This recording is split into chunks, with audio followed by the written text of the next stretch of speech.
Want a pro-level forehand? Let's break down the biomechanics of ATP star Brandon Nakashima straight from the full-court tennis pro library. Watch the load. Notice the perfect unit turn. He loads the swing at a strict 45-degree angle. See how he keeps that right arm tight to the body? Now the unload. He steps firmly onto that front foot without blocking the hip. This is the kinetic chain in action.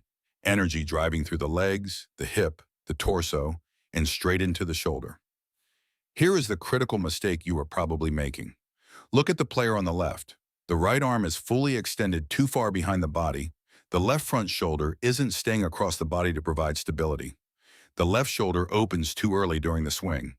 Because the shoulder opens early, the elbow leads too far across the body, causing inefficient mechanics. Now look at Nakashima. His shoulders rotate together as one unit. He keeps the front, left shoulder closed across the body longer. He doesn't allow the front shoulder to fly open early. As a result, his swing stays connected and efficient. Stop leaking power. Master your biomechanics. Download the Full Court Tennis app today.